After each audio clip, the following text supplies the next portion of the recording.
மது அருந்துதல் என்பது சாதாரணமாக இன்னைக்கு காட்சி அமைக்கப்படுவதால் அது என்ன ஆகுதுன்னா எல்லாத்தோட மனசுலயும் இது சாதாரணம்னு போகுது. ஏன்னா இன்றைய நம்மளுடைய கதை அமைப்புகள் அப்படிதான் இருக்குது. நம்மளுடைய ஹீரோயின் யாரை தேடி போறாங்கன்னா சமூகத்தில யாருனால எல்லாம் ஒதுக்கப்பட்டு ஒரு தாதாவாக இருக்கிறாங்களோ அவங்கதான் இன்னைக்கு எல்லாம் ஹீரோவா இருக்குது. நம்மளுடைய கதை அமைப்புகள் அப்படிதான் இருக்குது. மாமனாரா இருந்தா ஒரு மாப்பிள்ளையோ அந்த மாதிரியான காட்சிகளை கொடுக்கும் போது சாதாரணமா சிகரெட் பிடிக்கிறத கூட அவங்க வந்துட்டாங்கன்னா மறைச்சுக்குவாங்க. ஆனா இன்னைக்கு அந்த மாதிரி எந்த ஒரு டீ கடையும் காட்டுறது கிடையாது. பாபநாசம்ங்கிற ஒரு படம் வந்து எல்லாத்துக்கும் நினைவில் இருக்கும். ஒரு சாதாரணமாக ஒரு பெண் குளிப்பதை ஒருத்த படம் எடுத்துட்டா தப்பு, அது வெளியே தெரியக்கூடாது அப்படின்னு சொல்லிட்டு குடும்பமே சேர்ந்து அதை மறைக்குது.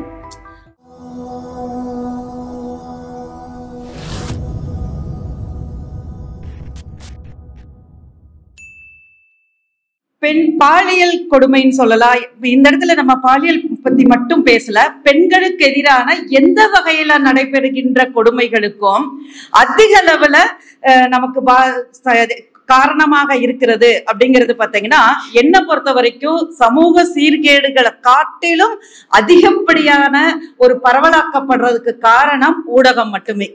ஊடகத்தினுடைய சித்தரிப்புகள் அதிக காரணங்களாக இருக்குது. எப்படிங்கிறத நான் என்னுடைய கருத்துக்கள்ல சொல்லிடுறேன். அதாவது அவங்களுடைய பார்வையில ஊடகம் என்பது வெறும் வாட்ஸ்அப் ஃபேஸ்புக்னு நம்ம கையில இருக்கிறது மட்டும் ஊடகம்னு நினைச்சுக்கிறாங்க. நம்ம இதெல்லாம் அறிமுகத்துக்கு முன்னாடியே மிகப்பெரிய ஒரு ஊடகமாக திரைப்படம் என்பது இருக்குது. ஒரு காலத்துல திரைப்படங்கள்லயே நம்ம பார்ப்போம், ஒரு பையனாகட்டும் இல்ல ஒரு மாமனாரா இருந்தா ஒரு மாப்பிள்ளையோ அந்த மாதிரியான காட்சிகளை கொடுக்கும் போது சாதாரணமா சிகரெட் பிடிக்கிறத கூட அவங்க வந்துட்டாங்கன்னா மறைச்சுக்குவாங்க. ஒரு டீ கடையில ஒரு கடை இருக்கும், அந்த டீ கடையில உட்காந்து பேசுற மாதிரியான காட்சிகள் தான் நமக்காக சித்தரிக்கப்பட்டு இருந்தது. ஆனா இன்னைக்கு அந்த மாதிரி எந்த ஒரு டீ கடையும் காட்டுறது கிடையாது. ரொம்ப சர்வசாதாரணமா இப்ப எப்படி நம்ம போற வழியில உட்காந்து ஃப்ரெண்ட்ஸோட போய் டீ சாப்பிட்றோமோ அது போல ரொம்ப வெகு சாதாரணமாக்கப்பட்டிருக்கிறது மது அருந்துதல். அது எவ்வளவு பெரிய ஹீரோவா இருந்தாலும் சரி, யாரா இருந்தாலும் சரி, எடுத்தது அந்த பாட்டில ஓபன் பண்றதுதான். இந்த இடத்துல நான் அந்த பெண் கொடுமைங்கிறத பேச வரல, அந்த கொடுமைக்கான காரணங்களை சொல்ல வரேன். அதான் முக்கியமான காரணம் என்பது மது. ஒரு மாதவனுடைய அழிவுக்கு காரணம் மது என்பது உறுதியானது. ஆனா இதை நம்ம ஊடகங்கள் சித்தரிக்கும் பொழுதுதான் நம்மளுடைய மாணவ பருவத்துல விதைக்கப்படுது. இது ஒரு சாதாரணமான செயல், இது ஒரு சாதாரணமான செயல். மது அருந்துதல் என்பது சாதாரணமாக இன்னைக்கு காட்சி அமைக்கப்படுவதால் அது என்ன ஆகுதுன்னா எல்லாத்தோட மனசுலயும் இது சாதாரணம்னு போகுது. இது இல்ல அப்படின்னா ஒரு மாணவரே கிடையாது, ஒரு மாணவர் தலைவர் கிடையாது அப்படின்னு இளைய சமுதாயம் எதை நோக்கி போகுது அப்படின்னா இதெல்லாம் நல்லது, சோ இத பண்ணுனாதான் ஒரு ஹீரோயிசம் வருது, அந்த ஹீரோயிசம் வந்தாதான் ஹீரோயின் நம்மளை தேடி வருவாங்க. ஏன்னா இன்றைய நம்மளுடைய கதை அமைப்புகள் அப்படிதான் இருக்குது.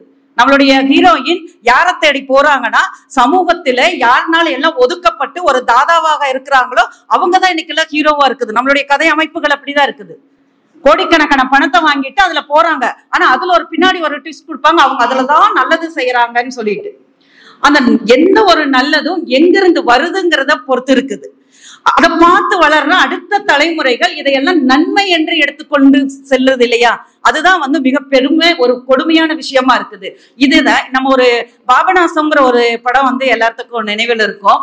அந்த படத்துல முழுக்க இந்த படத்தை என்னோட பொண்ணை 12ஆம் வகுப்பு முடிஞ்சு நான் கல்லூரிக்கு எங்க அனுப்புறேன்னா தமிழ்நாட்டுல படிக்க வைக்கல, கல்கத்தால கொண்டு போய் சேர்த்த போறோம். அது அடுத்த நாள் நான் கொண்டு போய் விடணும். அது முதல் நாள் சரி எல்லாரும் குடும்பத்தோட படத்துக்கு போலாமேன்னு அந்த பாபநாசம் திரைப்படத்துக்கு போறோம். அந்த படத்தை பார்க்கும் பொழுது அதுல காட்சிகள் இருக்கு. ஒரு சாதாரணமாக ஒரு பெண் குளிப்பதை ஒருத்த படம் எடுத்துட்டா இன்னைக்கு அதை அந்த பெண்ணுடைய உடல் குறித்து இது மிகப்பெரிய அந்த ஊடகம் அது மிகப்பெரிய தப்பு, அது வெளியே தெரியக்கூடாது அப்படின்னு சொல்லிட்டு குடும்பமே சேர்ந்து அதை மறைக்குது. ஒரு கொலையும் செய்து அதுக்காக என்ன வேணாலும் பண்ணலாம் அப்படிங்கிற ஒரு மாற்று இதைதான் உள்ளுக்குள்ள விதைக்குது. எனக்கு படம் பார்க்க மனசுக்குள்ள என்ன அப்படின்னா ஒரு தவறான படத்துக்கு நான் கூட்டிட்டு வந்துட்டேன். ஆனா மேலோட்டமா பார்த்தா அது கரெக்டா தெரியும். ஒரு தாயோட உணர்வுல நாங்க உட்காந்து பார்க்க என்னுடைய மனசு பதவதிக்குது. என் பொண்ணு முதல்ல ஒரு பாச தெரியாத ஊருக்கு கொண்டு போய் விடுற, இதுவே நான் எல்லாத்தையும் எதிர்த்துட்டு தான் வர்றேன். எங்க வீட்டுல யாருக்குமே உடன்பாடு கிடையாது. ஒரு யூஜியாவது இங்க படிக்கட்டும், பிஜிக்காவது கொண்டு போய் வேற ஊர்ல விடுன்னு. இன்னொன்னு கல்கத்தாவை பத்தி நம்மளுடைய திரைப்படங்கள் வேறு ஒரு முகத்தை சித்தரிச்சு வச்சிருக்குது.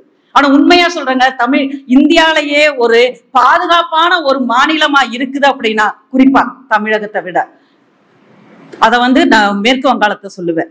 ஏன் அதுக்கு நிறைய காரணங்கள் சொல்லலாம். ஏன்னா நம்மளுடைய தோழர்கள் அங்க நிறைஞ்சிருக்கிறாங்க. பாஷையே தெரியாட்டாலும் நிறைய இக்கட்டுல எனக்காக வந்து அங்க பேசியிருக்காங்க.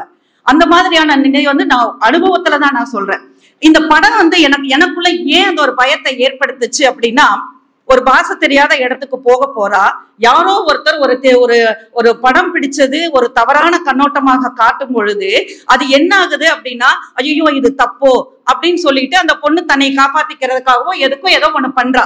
அப்ப இன்னைக்கு இருக்கக்கூடிய அதையெல்லாம் பார்க்கும்போது இளம் பெண்களுடைய மனதுல என்ன பதிய வைக்கப்படுது அந்த மாதிரியான காட்சினா, இது மிகப்பெரிய தவறு, இது மிகப்பெரிய கொடுமை அப்படின்னு நினைச்சுக்கிறோம். அது கிடையாது. அது அதாவது அதுக்காக அவன் செஞ்சதை சரின்னு நான் சொல்ல வரல. அந்த ஒரு விஷயத்த நம்மளுடைய உடல் இன்னொருத்தர் பார்த்தா மிகப்பெரிய தவறு அப்படின்னு தோழர் சுடர்வெளி அழகா சொன்னாங்க. எப்போ நம்மளுடைய உடலை பார்த்து நம்மளே வந்து அதை ஒரு தவறுன்னு நினைக்கிறோமோ அந்த இடத்துல நம்ம தோத்து போய் தான் நிக்கிறோம். இந்த ஒரு தோற்று போய் என் பெண் இந்த நினைப்புக்குள்ள போக கூடாது அப்படிங்கிறது வந்து என்னுடைய கருத்து. நான் சொல்றேன், எது வேணாலும் நடக்கலாம். யாரோ பார்த்துட்டு போறா, 10ஓட 1 அவனோட அம்மாவா இருக்கலாம், அவனோட அக்கா தங்கச்சியா இருக்கலாம், அவன் எப்படியோ நினைச்சிட்டு போறான். ஒருத்தர் பாக்குறாங்கக்காக நம்ம தப்பானவங்களா? கிடையாது. அது இன்னொன்னு என்னன்னா, ஒரு பிளாக்மெயில் பண்றது.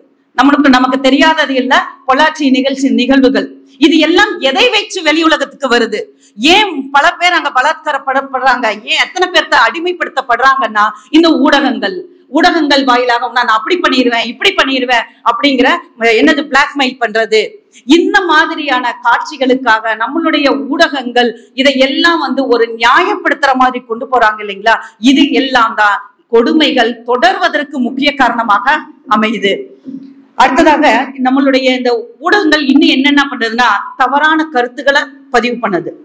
ஒரு சின்ன ஒரு நிகழ்வை மிகப்பெரிய அளவுல அதை வந்து சித்தரிச்சு காமிச்சு ஒரு பெரிய அளவுல அதை கொண்டு போய் சேர்த்துறது ஊடகங்கள் தான். அங்க வந்து ஒவ்வொருத்தருடைய கற்பனைகளுக்கும் அந்த பெண்கள் பற்றிய தவறான புரிதல்களை ஏற்படுத்துறதுக்கும் காரணமா இருக்குது. தனி மனிதர்களுடைய உரிமை மீறலுக்கும் நிறைய ஊடகங்கள் காரணமா இருக்குது. அதே மாதிரி இதனால என்ன ஆகுதுன்னா, சமூக பிளவுகள் ஏற்படுது. ஒரு போட்டி மனப்பான்மை ஏற்படுறதுக்கும் ஊடகங்கள் காரணமாக இருக்குது. இது போக இந்த மாதிரியான நிகழ்வுகள்ல மன அழுத்தம் ஏற்பட்டுதான் நிறைய தற்கொலைகள் ஏற்படுறதுக்கும் வாய்ப்பாக அமையுது. இப்போ கொடுமை என்பது பிறரால் நிகழ்த்தப்படுவது மட்டுமல்ல, நமக்கு நாமளே நிகழ்த்தி கொள்வதும் ஒரு மன போராட்டத்தில் ஒரு தாழ்வை ஏற்படுத்துறதும் ஊடகங்களினுடைய நேரமா இருக்குது. அது போக நேர விரயத்தை அதிக அளவுல கொண்டு வருது.